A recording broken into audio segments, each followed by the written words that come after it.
C'est la pire question pour moi parce que j'ai une position très tranchée par rapport à d'autres gens dans la liste, mais je vais vous donner, je peux répondre quand même. Il y a pas de souci.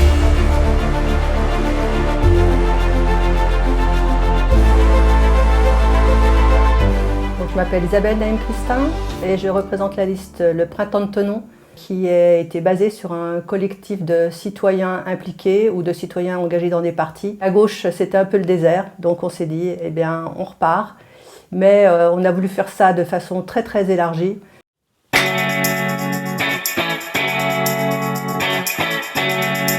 Plutôt bien, plutôt bien. Alors nous n'avons évidemment pas beaucoup de moyens, contrairement à d'autres, forcément. Donc on fait une campagne un peu itinérante. On a la chance d'avoir quelqu'un qui a une jolie petite caravane très ancienne. Alors le rôle du maire quand même, ça serait de travailler un maximum avec les gens du conseil municipal et pas tout seul dans son coin. Et surtout de ne pas oublier les citoyens dans l'histoire. Et c'est quelque chose qui est important de faire pour que justement les citoyens reviennent à la politique au sens noble du terme de politique, c'est-à-dire la vie de la cité.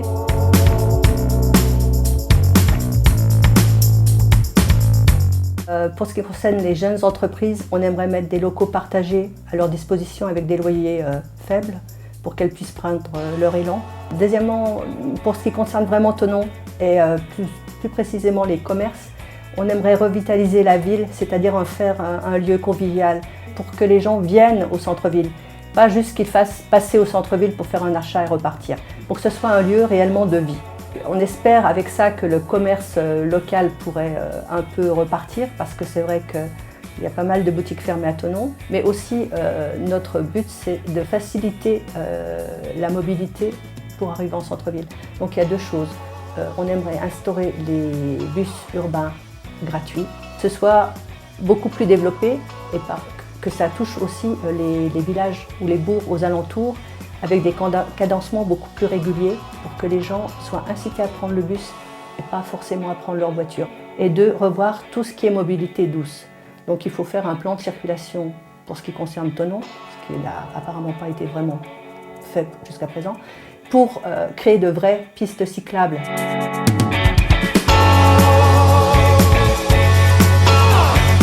Nous serions une municipalité à l'écoute des gens déjà.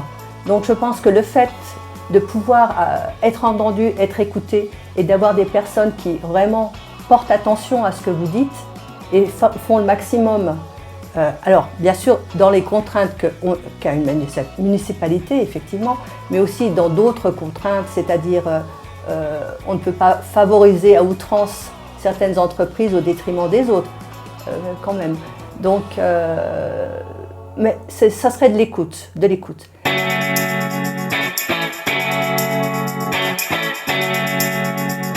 Monsieur Dalibard veut faire de Thonon une ville internationale qui attire du monde.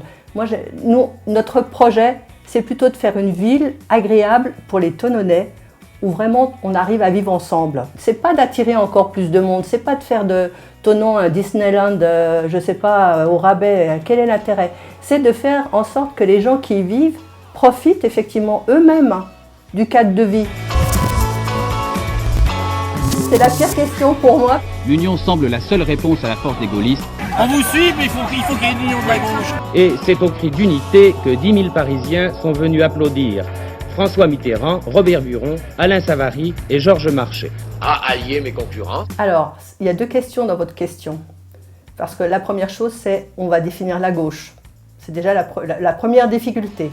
Alors quand on répond à cette question, moi je trouve que notre liste, le Printemps de Thonon, a fait une réunion de la gauche. Nous, on est parti d'un collectif de citoyens et quand on a monté cette liste, quand on s'est rassemblés, on n'a pas décidé, il y aura tant de places pour la France Insoumise, tant de places pour le Parti communiste, tant de places pour Génération, tant de places pour les Gilets jaunes et puis tant de places pour les autres. C'est vrai qu'à un moment donné, on a discuté avec la liste qui était en construction de M.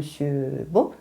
Sauf que là, l'histoire c'était, on prend la moitié, on fait moitié-moitié.